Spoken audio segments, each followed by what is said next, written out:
Well, hey, welcome everybody, and good morning, and thanks for joining today's webinar. Uh, Tariffs are in the news, and they're really creating a lot of turmoil, uncertainty, and disruption for all of us, especially those of us in the middle of the supply chain who are kind of facing what might be coming our way from manufacturer partners, and then how we're going to manage that cost change and uh, put it back in to sell price to our customers. It's easier said than done, right? So the purpose of today's call is to give all of us some maybe common lens through which we can see tariffs from an angle of how to defend your distributors' profit margins from the potential impact and erosion from tariffs. There, in recent months, there have been a lot of good podcasts, webinars, and white papers and everything else written about tariffs. So this is for sure not the only tariff webinar you're going to ever need to hear, but it's maybe a little bit different because it's coming from what I think is a pricing practitioner seat, um, and some practical ways that you can maybe already are or might think about how to help lead tariff defense for your distribution business. Okay. So if you're on today's call, you're probably in a position where you've got P&L responsibility, pricing, cost, inventory management, purchasing, maybe other type of responsibilities. And you're very likely in a situation where you're trying to look for new ways or ideas to make sure you're protecting your company. And not that that's not enough pressure, but you may have other people in your organization, whether it's your manager or fellow employees, that are looking to you to lead in this area and to help come up with ideas to manage the mess that we have in front of us. So you're in the right place. And so we really look forward to making this a great, fun conversation as much as we can have fun with tariffs. We're going to do that this morning, would be the goal. Uh, Before we get started, I'd just like to share that I've got a friend and business partner of mine on the call to help make sure I don't screw things up too much and that we stay on track, and to keep track of also our chat. And I'd like to make a quick introduction to Lindsay Young. Say hi, Hey, Lindsay. everyone.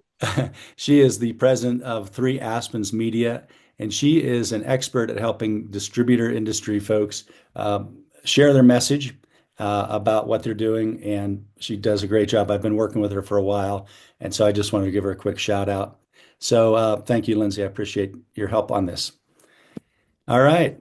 So the next thing I'd just like to ask, since we do have some folks from the industry, I'd ask that you just kind of keep this as high level conversation to publicly available information. Of course, we're not looking to share any trade secrets or competitive information, but rather publicly available stuff that's out there or business practices that don't cause ourselves any potential conflict of interests.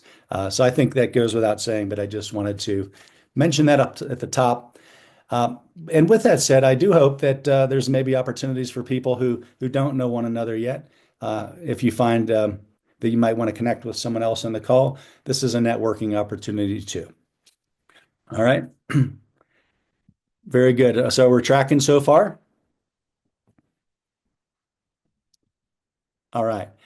Thank you, Nick. The one last thing I'd just like to ask is, as we're going through here in the chat, if you could just to start off, if you're so inclined, just add in, hey, what's one or two things that you'd really like to get out of today's call? What would make this valuable to you? What's a question that's on your mind? Lindsay will keep track of that, and then we'll prioritize those questions when we get through as we get through the program. As well as just add any comments or questions as we go so we can keep track. All right. So with that said, let's dive in. Tariff defense for distributors. So these 5 points, just so if you're not already aware, these were written as part of a post I made, and so some of you may have already downloaded it through the website or downloaded it through the registration email. But in any case, after the call and in the next few days and in the next week, I'll send you follow-up information, including the little white paper as well as other stuff that we'll be talking about. So Feel free to take notes as much as you might want, but know that some of this will be summarized and sent to you afterwards for your convenience. So the first thing we want to do here is maybe it's a statement of the obvious, but we want to make sure we are tightening up our supplier and customer communication during this period of disruption. Why? Because, you know, how do I say this? It's very confusing to understand as a distributor what the impacts of tariffs will be for your business. Even though you can, if you're reading the headlines and keeping up with the news, you might try to figure out kind of, sort of where it's coming from. But at least in my experience, and I'm open to other opinions as we get into our discussion, but at least in my opinion, you need to lean on your strategic suppliers, and hopefully you already have. But if you're not, make sure that that's happening so you have visibility to what their plans are in terms of how what's going to happen, when it's going to happen, when cost changes are going to be effective, and how much they're going to be, what product categories they're going to cover. Sometimes that's not always a front page or front office type communications. Very often, a cost change notice comes in through the channels, through purchasing, through your cost people, and it just gets uploaded in the ERP, and life goes on, and the sales team really may or may not be aware of exactly what happened. For tariffs, I would argue that it's very important that the sales team is informed and that your customers are informed, especially your big customers, big users of certain products. They're going to be asking you questions, maybe even before you get to them, but use this as an opportunity to align and tighten your communication. You also want to make sure how they're going to pass along the cost changes. It looks like it's largely coming through typical sort of list price changes or other sort of cost changes versus the alternative that I remember from a few years back in 2018 when this first came up with China tariffs is a lot of manufacturers went with surcharges. Surcharges, have pros and cons from a manufacturer's point of view because they can make it a temporary adder as well as then take it away as tariffs, if and when tariffs are withdrawn. And they don't have to mess with their price lists and their pricing strategy generally. However, as a distributor, you may be different in your company, but I remember when I was sitting in the seat, it was a real challenge to manage line item surcharges in terms of trying to match that up with purchase orders, match that up with how you're going to pay invoices, and frankly, how you're going to match that up as cost of goods sold. If you're triggering cost plus price conditions, it's going to be very hard to tie that together, if not impossible. So it's just worth making sure from your major distributor partners how they plan to do it and to have a seat at that table. And lastly is just estimate your exposure. Get some sense of the suppliers you're dealing with, where they're importing from, which product groups you're buying a lot of that are affected by tariffs. And so you kind of know where to focus your time and effort. If you're dealing with truly all domestic suppliers, it might be less of an issue than if you have suppliers that are sourcing offshore for some substantial part of what you're buying. Does that make sense?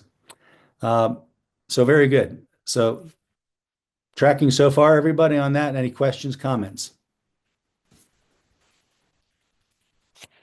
Scott, we do have one question that came in directly to me. Could you give some insight into what customers' mindsets are right now as it relates to tariffs if there is no communication from the distributor? Well, good question. And since I'm not sitting in a distributor pricing seat right now, I can't speak firsthand to that, except, from what I read and what I remember from when I was. If you've not yet talked to your customers, you can assume they're reading the news and they're asking you because they're like, hey, what's going to be the impact on my purchasing? What's the impact on this project? Is my pricing going to change? And I think there's probably some level of acceptance for some of this because everybody's reading the news and you can't miss it for the last 3 months. And especially people who are professional buyers and purchasing people and your customers, they're smart and they're keeping track of this. So I think you might expect a little acceptance or understanding, but you also might expect people to say, hey, we're tapped out. We can't accept anything. And they're going to push back and they're going to negotiate or they're going to shop around. So it does have the potential, I think, to cause some disruption. of customer relationships. And that's the reason I advocate, here is just to be proactive with it. If you have not talked to your key customers yet, you obviously can't talk to everybody, but talk to your key customers, especially those that could be impacted, and just open the conversation, see where they're at, and start trying to help them understand what the impact will be for what they buy from you, and obviously do the best to help them to retain their business and not have churn as a result of this. Um, but that's probably going to happen. You're probably gonna have some people who leave your business or at least threaten to leave and shop around some bills of material or supplier sourcing. Likewise, it's very likely you'll have people knocking on your door that are mad at their current incumbent distributor, and they're going to be knocking on doors to try to see if you can make them a better deal or hold prices. So that's about as best as I can offer right now. And maybe when we get to the open discussion, I'd love to open it up and see what other folks would how other folks might respond to that. So thank you for the question. All right, so tariffs. So number two here is streamline your cost change process. So from my point of view, tariffs are really just a big old cost change in disguise. Why they're different is that they're just maybe larger than a typical supplier cost change, would be, and also it's less predictable and uncertain. So because the policy changes are happening by the minute out of Washington, D.C. And so, the unpredictability and the magnitude of some of these changes is likely more than we expect. And it's likely all coming at once. So that's why I say make sure your price and cost teams are showing a little bit of love here. And if there's anybody on a price and cost team here, you know what I'm saying, and we feel you. It's a hard time to be in this role.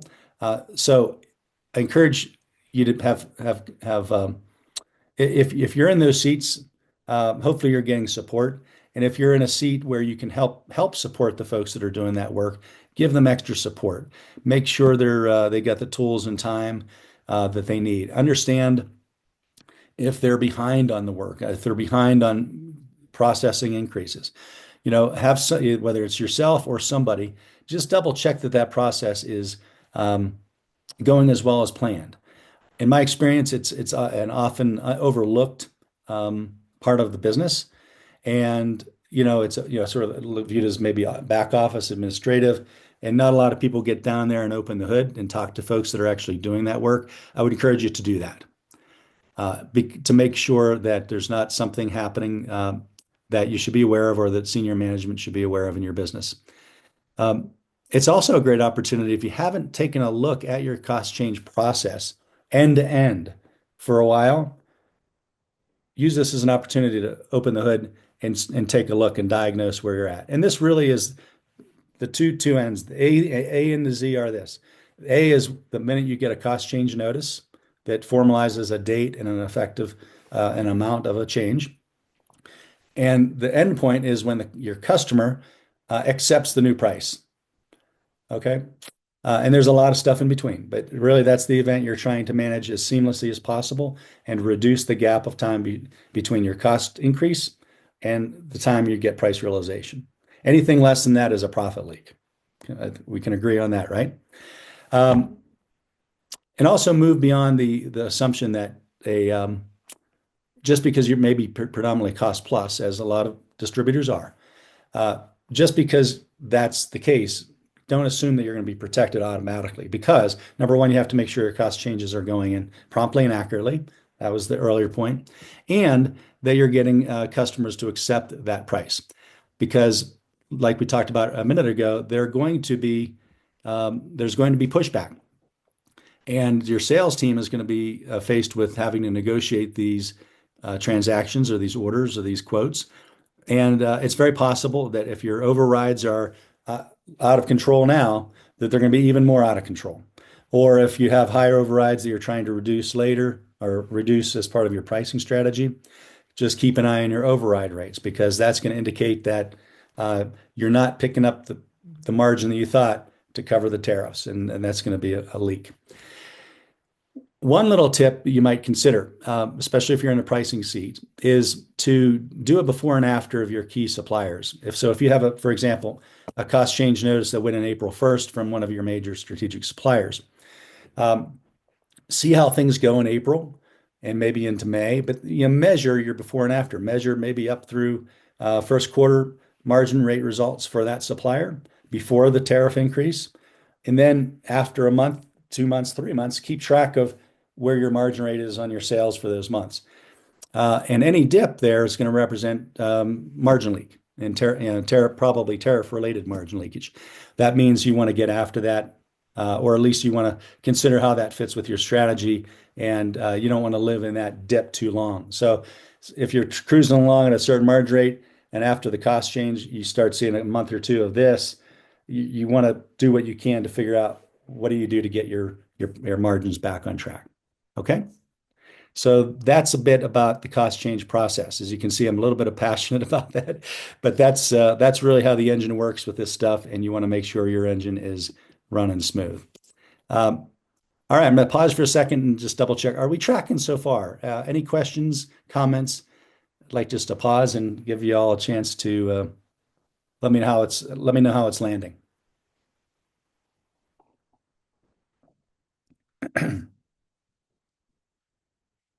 Okay. Well, we'll take that as any comments, Lindsay, or any hands raised? Nope, none that I can see. Okay. Yeah, as a reminder, you can throw it in the meeting group chat. We're happy to address them throughout or at the end. Excellent. Hey, thank you. Thank you, Lindsay.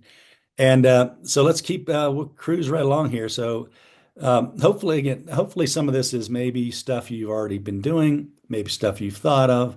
This is really meant to level set some key best practices that I think all distributors should be thinking about to protect their profits from tariffs. So number 3, backlog margin. Manage your backlog margin. So what do we mean by this? Really, what this has to do is orders that were placed before tariff increases, where your customer, you quoted a price, your customer gave you a purchase order, you turned around and issued a purchase order to your supplier partner, and guess what? Between here and there, tariffs were implemented or enacted, and by the time that those products are imported to the United States, there's a tariff due, and someone's got to pay that. And who's going to pay it? So there's 3 choices, right? Like with any cost change, you can either eat it, which doesn't taste very good, at least unless it's very limited and strategic. Secondly, you can pass it along.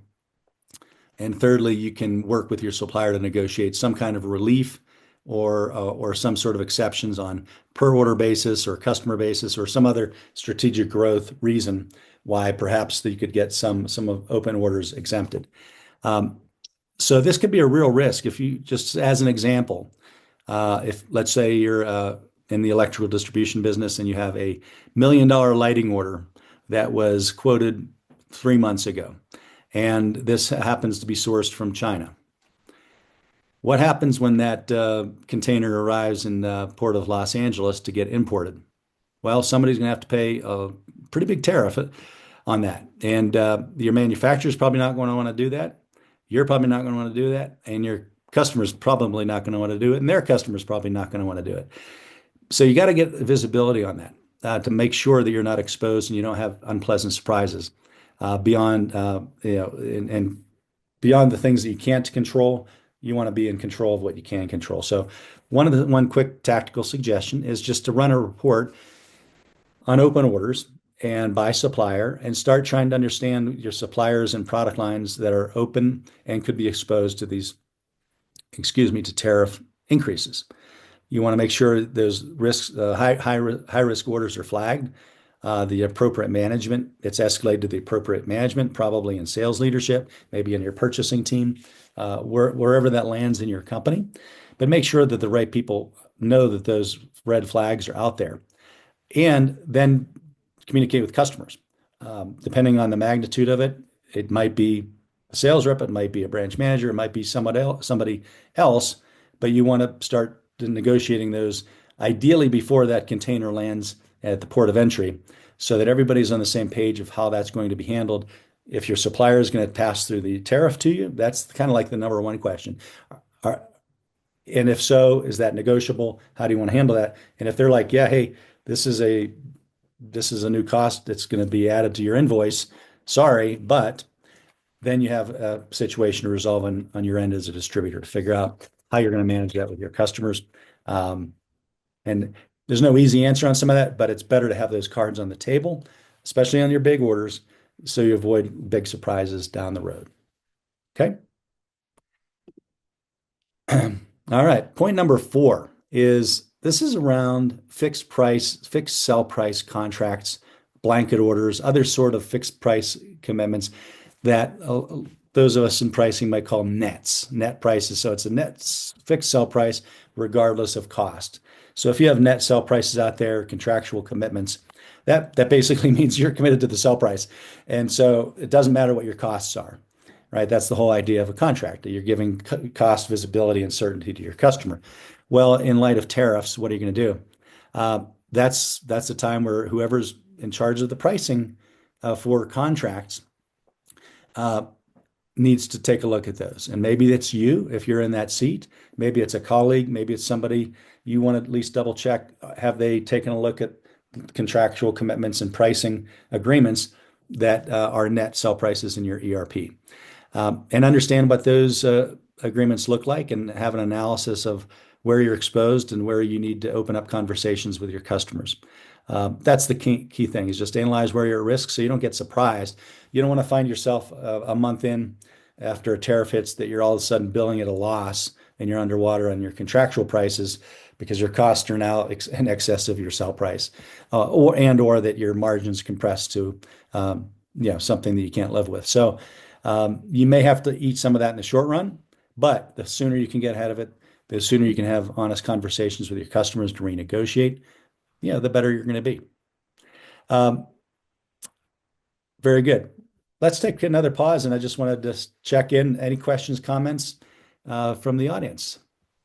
Love to hear feedback. We've got some time during this presentation as well as here, and probably for a good 20 minutes afterwards. But if you have any questions that are relevant to this, I'd love to hear them. Hey, Scott. We are currently at Border States here. We are currently actively reviewing some contract language just to see if we can pass through a little bit quicker versus some of the intervals that we are committed to right now. So this is an active thing we are working with right now. Thank you, Tyler. That makes a lot of sense. And does that land on your desk, or do you have colleagues that work on that, or is that like in the sales department? Like how does that slice and dice, or is it a team effort between you and other? We have a dedicated team that kind of oversees those contractual customers that actively work with them and oversee those commitments. And so that team is actively working with our legal team to see what we can do in terms of moving, our frequency up. So, it is a team that manages those and oversees those adherences to contracts. All right, great. Thank you, Tyler, for that example. That's anybody else have a comment or a question on this point before we move on to the fifth and final way to protect your profits from tariffs? All right, I'll take that as a no for now. And Tyler kind of this is a great segue. We didn't even plan it this way, but it is a team effort. It takes a team effort. And why is that? Because tariffs are not just a sales issue. It's not just a pricing issue. It's just not a cost management issue. It's just not a purchasing issue. It's just not an inventory issue. It's just not a CFO issue. It's just not a legal issue. You see where I'm going with this? It's a team sport because the impact of tariffs cut across multiple departments. Maybe you can argue almost every position within a distributor. Not everyone, obviously, but somehow or the other is going to be affected by some of this disruption. And they have been already and likely will continue to be. So the encouraging part here is you have a lot of smart people in your business, a lot of people who are probably already tuned and working in their areas of responsibility. I'd like to pose a question, just something to think about. Have you thought about forming a tariff team in your business? And this would be something that's not just random, oh, hey, what's up with tariff today? And you meet somebody at the coffee machine and you talk about it for 2 minutes and you go back in your separate ways. But rather a cross-functional tiger team, if you will, of folks from different departments that make it have a temporary mandate as long as tariffs are in our life to be the eyes and ears and experts in your business that meet and talk and collaborate and make recommendations to appropriate decision makers when necessary about how a company should form their strategy around tariff defense. Um, so think about the cross-functional role that you might have in whatever role you're in now. If that's not something that's done, think about maybe taking a lead on that and putting together a team. Or if there is a team like that forming, make sure you have a seat at the table because your input's going to be really important. Uh, so that's I'd just like to again open up to questions or comments. Anybody doing that today in your business, or any thoughts on that as a way to build a stronger defense so that you're not feeling like you're on an island and it's a disconnected effort, but rather a coordinated, collaborative effort. I'd love to hear some thoughts on that.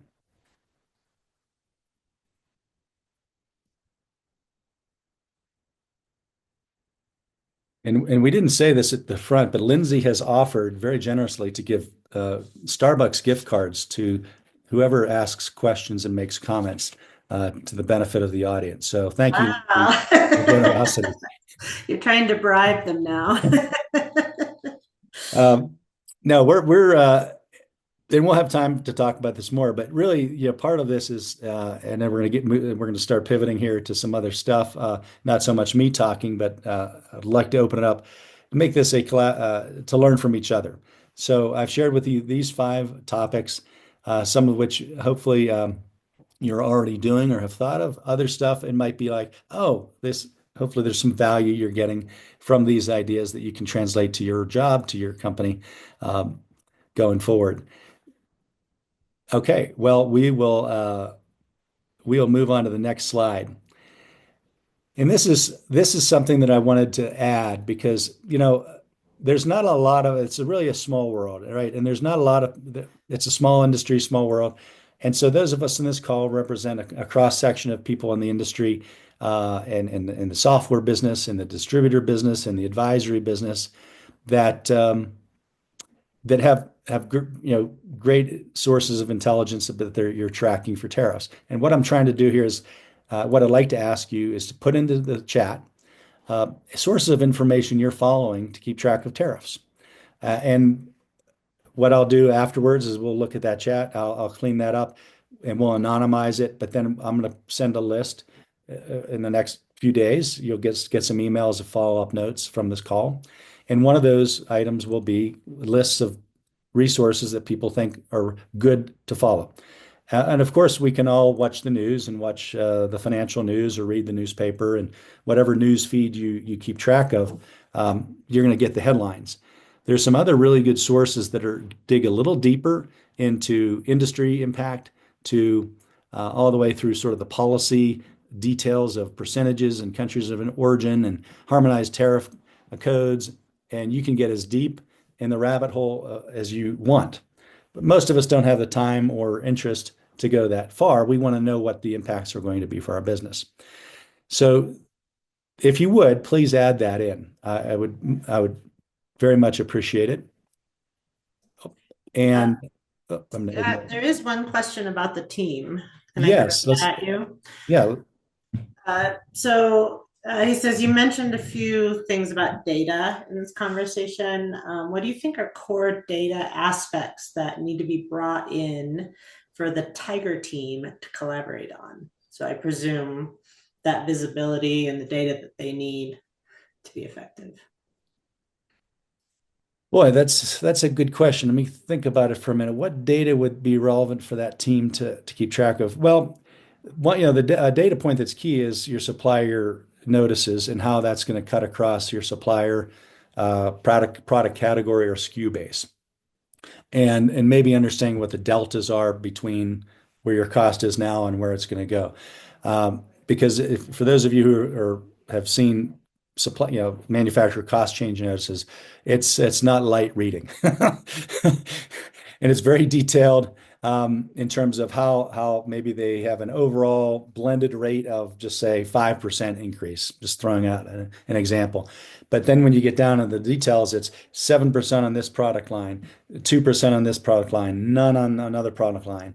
So I think maybe the master data and cost files of where you're at currently versus where the impact is going to be felt based on what the supplier notice is would be very helpful to zero in on where the pain's going to be, and that helps you understand where you need to maybe um, reinforce your communication, reinforce your price realization, because you can kind of get more detailed into actually it's not just ABC supplier that's going to go up 5%. It's XYZ product line that you sell $1 million a month of is going up 7%.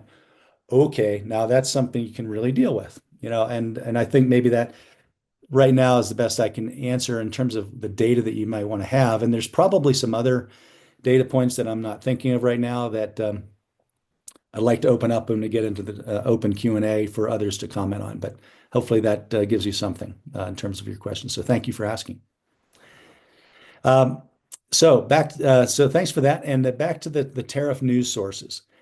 Please add in whatever you're looking at, whether it's CNBC or the Financial Times or something more granular to the industry. And what I'd like to do is give a quick mention of two that I think I follow and I found to be very good.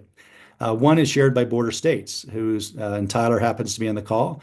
So, and I'm going to ask, Tyler's agreed to say a few words about what they're doing because it's posted publicly for everybody to see. So it's very good. If you're in the distribution industry, and particularly in the electrical business, it has some very relevant information.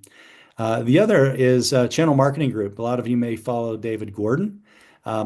David writes some very good stuff around the industry and trends in the electrical business and outside of the electrical. And he recently has written some stuff on the impact of spas, the tariff impact on spas, which I think is very compelling. So I'd encourage you to take a look.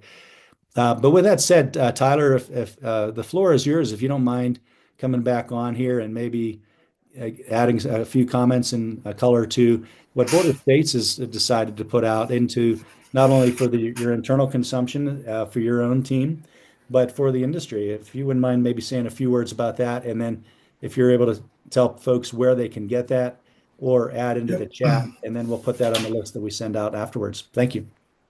Yep, absolutely. I will put a link into the website that we have published. So Border States, we have an ongoing tariff fact sheet that's published on our website.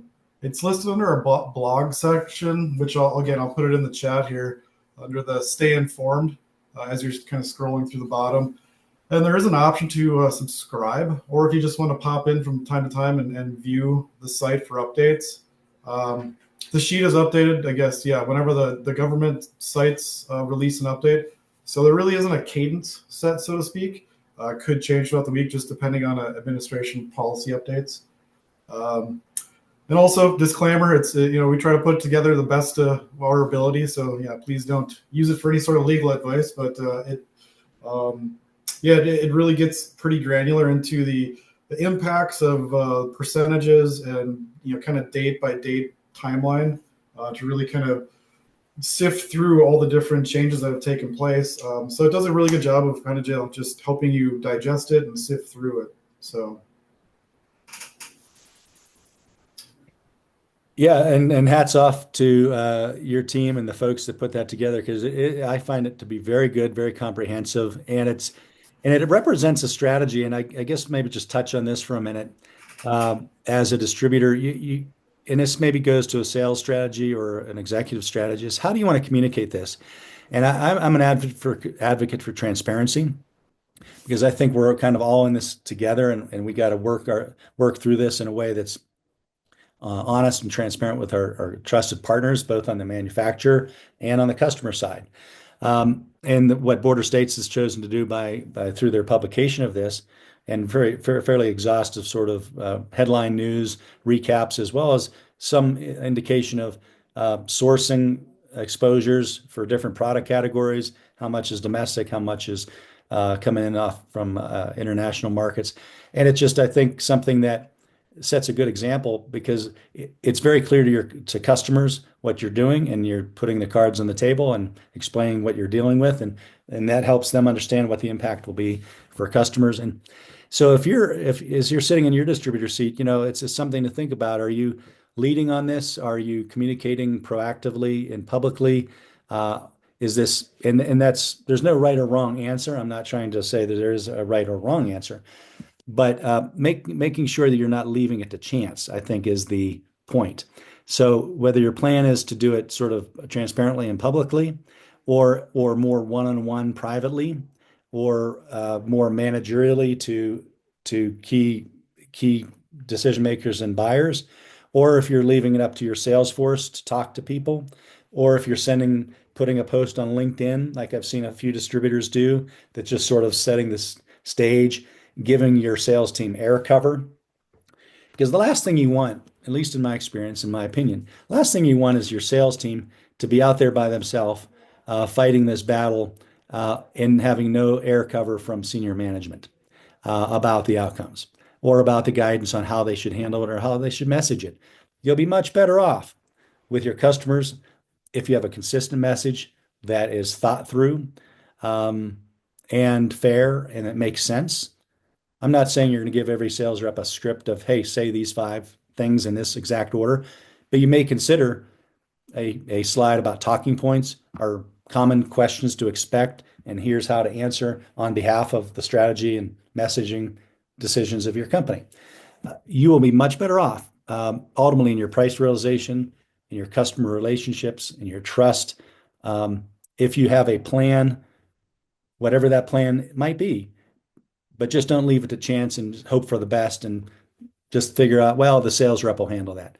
That's not going to work well for you. You'll end up getting a lot of leakage that you don't need to have, as well as probably customer churn that you don't need to have. So that would be maybe a call to action to think about how to make sense of how to communicate this. Not only how you're going to take the information in, but how you're going to share the information with your customers, many of who are, I'm sure, already talking to you, and probably a lot of your customers are already pretty well briefed on this.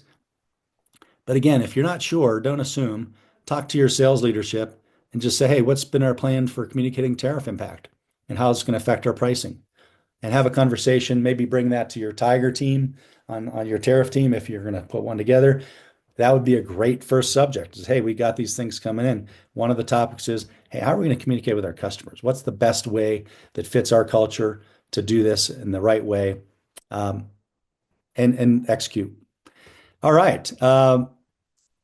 We are moving forward here. So here's Scott, sorry, before you move into this, we did get a few extra questions that were sent to me. Oh, yeah, please. Can I Great. throw those at you? So that you got the gift cards are on their way. So thank you. The gift cards are on the way. All Yeah. right, Lindsay, go ahead. Now there's a few of them. So we're going to just go, there's a few of them. So I'm going to start with number 1.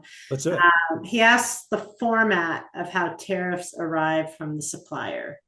Like, how do you get that information? Yeah, I can only speak from my experience, but I think it's fairly common, at least as a distributor, those are going to come in through a cost change notice from your manufacturer partner, just sort of similar to what are an annual increase or other sorts of increases throughout the year, and that's going to be typically governed by your distributor agreements, and you're going to get a written notice in. If you're an electronic or an EDI vendor, this stuff will also come in EDI in terms of the mechanics of getting it passed between manufacturer and supplier. But you should be getting an actual notice that says, hey, from on this date, here's the change, maybe an overall blended change, maybe here's some product categories. And if it's written well, it's going to give you some rationale for the increase. And it might be tariff related, it might be in terms of other cost changes, there could be other reasons, but typically they're going to say, hey, here's the reasons why we're doing it. And it'll be signed by somebody with authority, typically, either a senior senior executive on the sales leadership or commercial side, maybe the CEO. So it's an authoritative official notice that things are changing. And you might not get that from, if you're dealing with 1,000 suppliers, you're probably not going to get 1,000 letters. But your big suppliers, your relationship suppliers where you have DAs or formal distributor agreements, you should be getting that. And it might vary. I can just talk from my experience. Um, is it's going to be at least a 30-day look ahead. If your DA has those in there, they can't say, "Oh, tomorrow the prices are going up 10%." That wouldn't be cool. But they might say, "Hey, effective May 1st," or effective as some future date. So there should be some runway for you as the distributor to ingest that, to deal with it, to give your cost team a chance to figure out how to get those files loaded into your ERP. And as we were talking about earlier, give your commercial team a chance to figure out, okay, what are the impacts of that on open orders, open quotes, and price increases going forward. So that would be my experience, and I'd love to hear but so thank you for the question, Lindsay. Let's hit the next one. Sure. The next question is, how do distributors measure the risk of doing nothing? It almost sounds like that's a rhetorical question. I guess, the only way I'd answer that is I see that a cost change is coming in that's increasing your cost of goods sold. So if you have your costs are going up and you do nothing, well, you're either going to be on the eating side of that model where you're going to probably eat a lot of that cost. And you may or may not want to deal with that. And again, there might be some short run benefit of say, we're going to eat for a while, preserve market share, preserve relationships, try to smooth this out for our customers. If that's your strategy and you're able to do it, I'm not saying that's wrong, but you probably want to make sure that's a conscious decision that you're going to say, hey, for whatever reasons, we're gonna absorb some of this, we're going to pass some of it along. But doing nothing would rely on the idea that you think all of your cost, if you're cost plus, costs are going to ride through into your ERP sell price, and you're going to realize those higher prices that reflect your higher costs. That might be true if, and mechanically, I suppose it's true, if your cost change process is tight and right, and your ERP is getting updated at the same time your costs are going up, because otherwise you're selling at old prices with new costs, and there's a margin leak. Also, you want to be mindful of your override rates. And most distributors have fairly high manual override rates, as we have to admit. And so what that means is your price team doesn't trust your system price, or the customers are beating them up.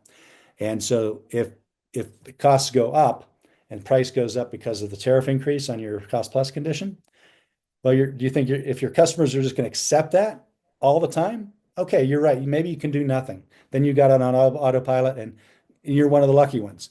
But for most of the rest of us, your customers are going to say, hey, time out. Why does the price go up so much? Or prove to me why that's the cost that you've seen from the tariffs or some other negotiation. And most likely it's going to be some set of your customers are going to push back and want to negotiate. And you're going to be forced to consider that, at least in the short run, until things get stabilized in. So I think if you do nothing, you're going to end up losing margin. And you very well may end up alienating customers who would have wanted to see a little bit more engagement and not sort of having your head in the sand thinking nothing's going on when the world's kind of changing, at least in terms of trade relationships and supply chain. I think this is a moment to shine. If you're a distributor, and if you're in a price and cost role, this is your moment to shine. Do it great. Yeah. Everyone knows this is a pain in the butt to deal with, right? Nobody woke up and said, "Oh, I can't wait to deal with tariffs this year." But I think if you do it well and you do it with class and you do it with honesty, you'll emerge as a preferred partner for your manufacturers because you did it right, and with your customers. And in the distribution business, it's a long-term relationship game, and so you want to be one of those that are out front on this versus just putting your head in the sand and hoping it goes away. So those are just my 2 cents worth. Thank you. Now, next question, Lindsay. There's 2 more. You kind of addressed this one a little bit earlier, so we'll see if you have anything to add. What are statements that a distributor can use To the customer, what can a distributor tell a customer? What statements can they use to communicate the not so pleasant fact their prices will increase? Well, again, when we get to the next section here, I'd love to get some more thoughts on that from others. But I just, uh, I'm a simple guy, and I think honesty is the best policy. The one benefit we have as a distributor in communicating this is that, this has been in the news for 3 months. It's been, it's every day. So it's not like people don't know it's coming. Uh, right. So everybody knows it's there. They're just waiting to understand what's the impact going to be for what they're buying from you. And so I think you can either say it more broadly, say, hey, we're dealing like other distributors and everybody, we're dealing with these cost changes. We're going to be staying on top of it. We're going to be assessing what that cost impact is for you for our customers. And we're in the process of looking at that by supplier, by product line, by SKU, and we are going to do our best to manage that in the right way and communicate openly with you to the extent it affects you for open business or new business. And that's maybe as eloquently as I can say it right now, but I think you keep it simple, you keep it straightforward and honest. And then when you get down to sort of the one-on-one customer discussions, it's going to be more of, hey, what's this mean to you? So if you're buying a lot of XYZ product or you have open orders, you can get much more granular, much more tactical around what that exact dollar impact is going to be. So I think at a high level, it's a fairly broad, but then as you're talking to individual, especially your larger customers, you drive it down to what it means to them and how you manage that in the right way. Perfect. One final question, Scott. What options do distributors have where the price of a product is contractually protected or guaranteed? Well, I'm assuming that means contractually guaranteed with your customer. Or because there could be a time when you think you're under contractual guarantee with your suppliers too, say on a SPA agreement where you have a special cost, but most of the time these increases relate to they drive your SPA costs up too. So that I'm going to take this as it has to do with contractual commitments to customers, and that goes to an earlier slide we talked about, which is on your net prices and your contractual commitments. And like Tyler mentioned, you want to make sure folks that are responsible for corporate accounts or contracts, firm price commitments. It might be written, it might be handshake, whatever it is. If you have a net sell price or a committed price in your system to your customer, you need to be looking at that and look. If it's a formal agreement, you need to understand under what conditions you have the right to pass along increases, or if there's it opens up discussion to see if there's flexibility or not. And if there's not, well, that's where you go back to either eat it, absorb it for a period of time until you can increase, or you go back to your supplier partners and say, hey, we're under contractual obligation to this customer or these sets of customers. We really feel that if we have to increase prices now, we're going to disrupt and potentially jeopardize that relationship. We want you to give an exception for this customer or give some other consideration to help us out until we can go to the market and get a price increase with that customer. So I think that's where some analysis of contract, it may be having your legal department help you out. It might be whoever runs those from a commercial perspective. It might be you. Take a look through and see what your exposure is. If it's material, if it's a lot, you definitely want to prioritize it. If it's something where you have very minimal exposure, you may just let that roll for a while and see how it goes. And then when the time comes to renegotiate, bring it up then. So it kind of is a question of looking at what you have, taking a sort of an inventory of that, listing out what your exposures are, and then making sure that your bigger accounts and your big exposures are covered. Thank you, Scott. That was the end of the list. Okay. Well, thank you, everybody. I'm just going to give a quick couple points here. So here's a picture of yours truly and a couple of some of my background. I've been doing pricing for 10 years. I've been in distribution for over 30. And this is what I do full-time professionally. So I hope you found value in this call. And if you have, I'd just like to make two quick offers before we go to the open discussion and finalize Q&A. If you like what you heard, and if you'd like to schedule a one-on-one with me to talk more about pricing, to talk more about possibly how it might look to work together, I'd welcome the chance to get to know you better.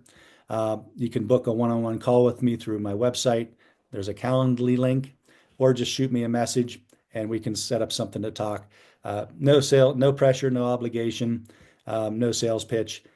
But if you think that you'd like to have more of this type of conversation, I'd welcome that. Also, if you like the idea of having a monthly call like this, where we talk shop, talk hot topics, as well as a bunch of other cool stuff to keep you in the loop and to build a community around what we're doing with distributor pricing. I'd like to offer you the opportunity to join my online community as a founding member. And you can do that, and you can get more information on my website under the Join the Community link. So love to build that up. It's a new group, but the idea is to bring together thought leaders and practitioners into a small, intimate, exclusive group that can have these conversations on a regular basis, as well as share content and share insights with each other to ultimately help us all level up in our professional life, to grow, to learn, and to be of more value to the companies that we serve. So with that, let's use the remaining time, Lindsay, to look at open questions and open discussion. We've already had a lot of great questions, but let's air it out, and as well as opening just open comments.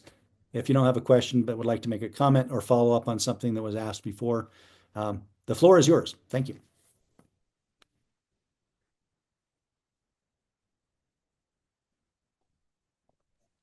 There's nothing in the chat right now, but anybody has questions to throw in, or you can unmute yourself and ask directly. So I'm going to throw an icebreaker question out there, maybe to kind of get you thinking.